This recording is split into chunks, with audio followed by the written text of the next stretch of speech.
ڈماکا کسی پہ بھی نہیں بولے، صرف ٹیپو سلطان کے اوپر بولے۔ ٹیپو سلطان کی تاریخ کو پیش کریں گے لوگوں کے سامنے، اور ٹیپو سلطان کی تاریخ غلط طریقے سے پیش کی جاتی ہے آج تک ہندو بھائیوں کے بیچ میں، ورنہ ٹیپو سلطان کو شیر کیوں کہا؟ ہم لوگ بولتے ہیں کہ شیر کی ایک دن کی زندگی گیدڑ کی 100 سالہ زندگی سے بہتر ہے۔ یہ ڈائیلاگ سب کو معلوم ہے ٹیپو سلطان کا یہ جملہ، لیکن ٹیپو سلطان شیر کیوں تھا؟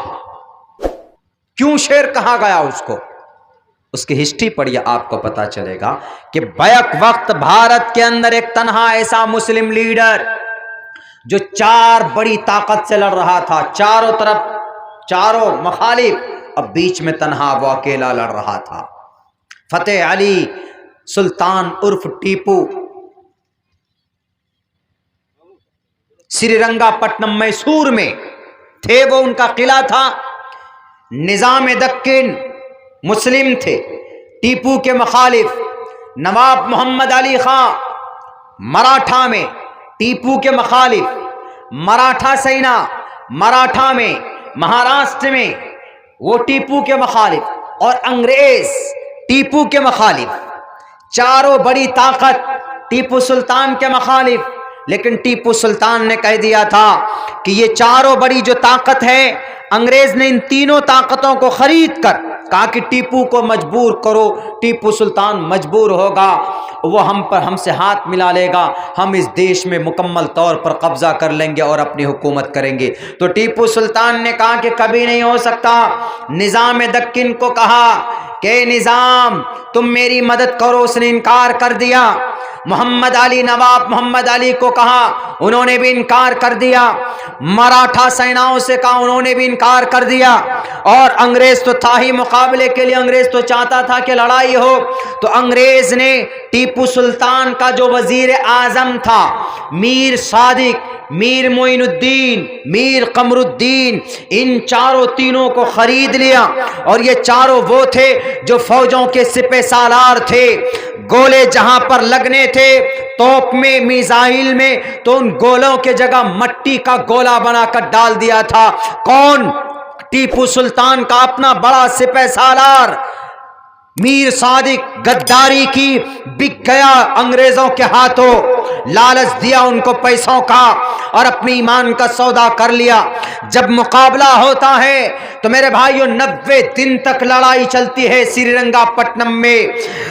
جب 4 مئی 1799 کا دن صبح فجر کی نماز پڑھ کر قرآن کریم کی تلاوت کر کے جب یہ تلوار اٹھاتے ہیں، سر پہ پگڑی باندھتے ہیں، طاؤس نامی گھوڑے پر بیٹھتے ہیں اور انگریز کا جب مقابلہ کرنے نکلتے ہیں تو انگریز کے پیچھے سے گولی چلائی جاتی ہے، طاؤس اس کے گھوڑے کے پیر میں لگتی ہے تو گھوڑا گر جاتا ہے۔ پھر ٹیپو سلطان کے پیر میں 2 گولیاں ماری جاتی ہے، ٹیپو سلطان بھی نیچے گرتے ہیں، مگر لڑکتے ہوئے بھی مقابلہ کرتے ہیں۔ جب انگریز قریب آ جاتا ہے، غداری کس نے کی تھی اور بتا کون رہا تھا کہ ٹیپو سلطان ابھی اس راستے سے جا رہے ہیں، ٹیپو سلطان ابھی اس قلعے میں گھسے ہیں، یہ ساری انفارمیشن خود ٹیپو سلطان کا سپہ سالار جو تھا میر صادق، وہ بھی ملعون تھا، وسیم رضوی جیسا منافق تھا، ہپوکریسزم کو اس نے جنم دیا۔ اس ملعون نے، اس نالائق نے ہاتھ ملا لیا ان سے جا کر۔ وہیں پر ایک ٹیپو سلطان کے ایک وفادار نے دیکھا کہ میر صادق غداری کر رہا، تلوار سے اس کی گردن کو اڑا دیتا۔ میرے بھائیوں، ٹیپو سلطان بیک وقت 4 طاقت سے لڑتے لڑتے اخیر میں کان کے اوپر 2 گولیاں ماری جاتی ہے، وہیں پر شہید ہو جاتے ہیں۔ شہید ہونے سے پہلے ان کے ایک فوجی نے کہا کہ سر آپ کم سے کم ان انگریزوں سے ہاتھ ملا لیجئے تو آپ کو کم سے کم موت کے گھاٹ نہیں اتاریں گے، بچے یتیم نہیں ہوں گے۔ تو ٹیپو سلطان نے اس وقت میں کہا تھا کہ شیر کی ایک دن کی زندگی گیدڑ کی 100 سالہ زندگی سے بہتر ہوتی ہے۔ میں آج سر پہ کفر باندھ چکا ہوں نجیب خاں، اس کا نام نجیب خاں تھا جس نے کہی تھی یہ بات۔ میں آج سر پہ کفن باندھ چکا ہوں، میں اپنے ساتھ اپنے بچوں کو بھی اللہ کے راستے میں اور بھارت کے راستے میں قربان کرنے کے لیے میں تیاری کر چکا ہوں۔ تم کون سی زندگی کی بات کرتے ہو؟ جب ان کے کن پٹی پر گولی لگی، 2 گولی نیچے گر گئے، ان کے لاش پر کھڑے ہو کر جنرل ہارس نے کہا تھا کہ وی وان، ہم جیت چکے، ہم بھارت آج سے ہمارا ہے، یہ ملک ہمارا ہے۔ اپنوں نے غداری کی تھی تو یہی کھڑا کیا کن کو؟ وسیم رضوی۔ ساری کتابوں کا حوالہ رکھوں گا، میرے پاس دنیا کی ساری گرنتھیں ہیں، میں بتاؤں گا اس کمینے کو، اس ملعون کو، اس فسادی کو، اس دجال کے چیلے دجل کرنے والے کو۔ کیا جواب دو گے مرنے کے بعد تم؟ جس انسان کی وجہ سے انسانوں کو انسانیت کا راستہ ملا، اس کے بارے میں اس طرح کی گندی باتیں کہتے ہو۔ میرے بھائیو، میں بولتا ہوں، کچھ لوگوں کو مرچی لگے۔ ابھی جو پروگرام تھا ہمارا منٹھا میں، وہ پروگرام عین وقت میں کینسل ہوا، عین وقت میں۔ ٹیپو سلطان کی تصویر، میری تصویر پورے 2 کلومیٹر دور پہلے سے لگایا ہوا تھا۔ اب یہ 15 تاریخ کا پروگرام پہنچے، ہماری فلائٹ یہیں سے تھی، دربھنگا سے، تو دربھنگا گئے، وہاں سے حیدرآباد گئے، وہاں سے پھر وہاں مہاراشٹر پہنچے۔ پروگرام ہونا تھا کہ اسی دن صبح آ کر وہ جو وہاں کا PIA ہوتا ہے SHO، اس نے کہا جلسہ کمیٹی سے کہ آپ لوگ یہ پروگرام پوسٹپون کر دیجئے۔ اوپر سے DGP کا، DIG کا، IG کا، فلاں کا ہم پر پریشر ہے، ہم یہ پروگرام اس لیے آپ سے گزارش ریکویسٹ کرتے ہیں کہ یہ کینسل کر دیجئے۔ کہا کہ کیوں؟ کیونکہ وہ جو تصویر لگی تھی تو وہاں قریب میں ایک شہر امراوتی میں دنگے ہوئے تھے، اور یہ دنگے کون کروائے تھے؟ RSS والوں نے۔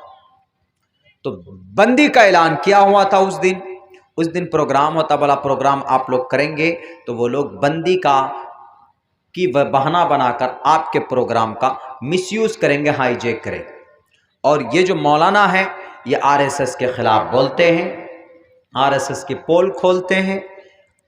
ظاہر سی بات ہے کہ ان کے طرف سے یہ پریشر ہم پر آ رہا، تو اس لیے بہتر یہی ہوگا کہ آپ اس پروگرام کو پوسٹپون کر دیجئے۔ تو وہ لوگ ہمارے پاس پہنچے تو انہوں نے کہا کہ نہیں، مولانا ہے، عالم دین ہے، دھارمک پروگرام ہوتا ہے، اور ابھی جو پروگرام ہوگا صرف ٹیپو سلطان کی سوانح، ٹیپو سلطان کی ہسٹری اور اتہاس کیا ہے اس کے اوپر مولانا بولیں گے۔ مولانا کسی RSS، بجرنگ دل، VHP، ABVP، فلاں ہندو مہاسبھا، یہ وہ فلاں ڈماکا، کسی پہ بھی نہیں بولے، صرف ٹیپو سلطان کے اوپر بولے۔ ٹیپو سلطان کی تاریخ کو پیش کریں گے لوگوں کے سامنے، اور ٹیپو سلطان کی تاریخ غلط طریقے سے پیش کی جاتی ہے آج تک ہندو بھائیوں کے بیچ میں، ورنہ ٹیپو سلطان کو شیر کیوں کہا؟ ہم لوگ بولتے ہیں کہ شیر کی 1 دن کی زندگی گیدڑ کی 100 سالہ زندگی سے بہتر ہے۔ یہ ڈائیلاگ سب کو معلوم ہے، ٹیپو سلطان کا یہ جملہ، لیکن ٹیپو سلطان شیر کیوں تھا؟ کیوں شیر کہا گیا اس کو؟ اس کی ہسٹری پڑھیے، آپ کو پتا چلے گا کہ بیک وقت بھارت کے اندر ایک تنہا ایسا مسلم لیڈر جو 4 بڑی طاقت سے لڑ رہا تھا، چاروں طرف، چاروں مخالف، اب بیچ میں تنہا وہ اکیلا لڑ رہا تھا۔ فتح علی سلطان عرف ٹیپو، سری رنگا پٹنم میسور میں تھے، وہ ان کا قلعہ تھا۔ نظام دکن مسلم تھے، ٹیپو کے مخالف نواب محمد علی خان مراٹھا میں، ٹیپو کے مخالف مراٹھا سینا، مراٹھا میں، مہاراشٹر میں وہ ٹیپو کے مخالف، اور انگریز ٹیپو کے مخالف، چاروں بڑی طاقت ٹیپو سلطان کے مخالف۔ لیکن ٹیپو سلطان نے کہہ دیا تھا کہ یہ چاروں بڑی جو طاقت ہے، انگریز نے ان تینوں طاقتوں کو خرید کر کہا کہ ٹیپو کو مجبور کرو، ٹیپو سلطان مجبور ہوگا، وہ ہم سے ہاتھ ملا لے گا، ہم اس دیش میں مکمل طور پر قبضہ کر لیں گے اور اپنی حکومت کریں گے۔ تو ٹیپو سلطان نے کہا کہ کبھی نہیں ہو سکتا۔ نظام دکن کو کہا کہ نظام تم میری مدد کرو، اس نے انکار کر دیا۔ محمد علی نواب محمد علی کو کہا، انہوں نے بھی انکار کر دیا۔ مراٹھا سیناؤں سے کہا، انہوں نے بھی انکار کر دیا۔ اور انگریز تو تھا ہی مقابلے کے لیے، انگریز تو چاہتا تھا کہ لڑائی ہو، تو انگریز نے ٹیپو سلطان کا جو وزیر اعظم تھا میر صادق، میر معین الدین، میر قمر الدین، ان چاروں تینوں کو خرید لیا۔ اور یہ چاروں وہ تھے جو فوجوں کے سپہ سالار تھے۔ گولے جہاں پر لگنے تھے توپ میں، میزائل میں، تو ان گولوں کے جگہ مٹی کا گولا بنا کر ڈال دیا تھا۔ کون؟ ٹیپو سلطان کا اپنا بڑا سپہ سالار میر صادق غداری کی بک گیا انگریزوں کے ہاتھوں، لالچ دیا ان کو پیسوں کا اور اپنی ایمان کا سودا کر لیا۔ جب مقابلہ ہوتا ہے تو میرے بھائیوں 90 دن تک لڑائی چلتی ہے سری رنگا پٹنم میں۔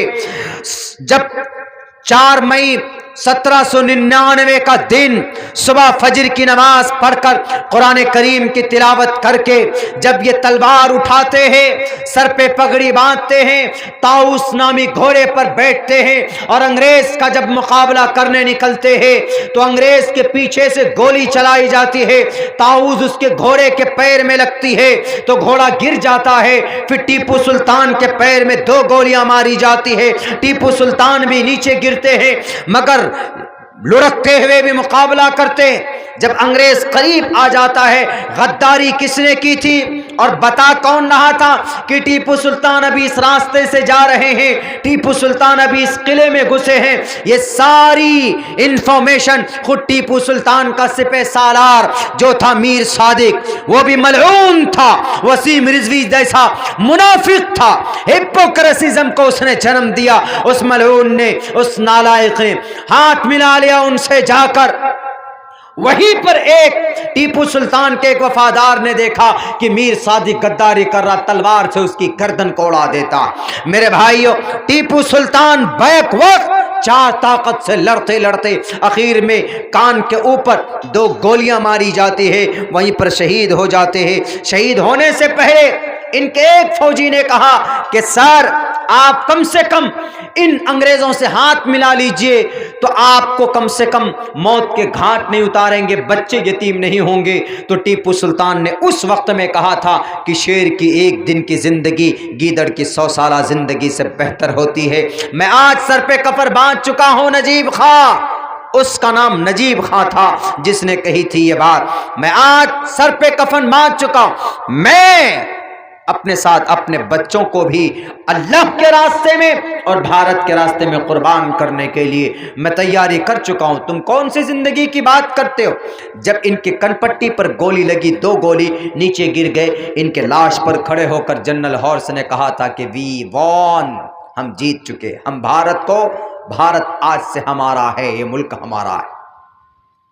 اپنوں نے غداری کی تھی تو یہی کھڑا کیا کن کو؟ وسیم رضوی کو اپنا بنا کر۔ بس اتنی بات ذہن میں بٹھا لیجئے کہ وسیم رضوی اپنا نہیں ہے، وسیم رضوی کافر ہے، وسیم رضوی مشرک ہے۔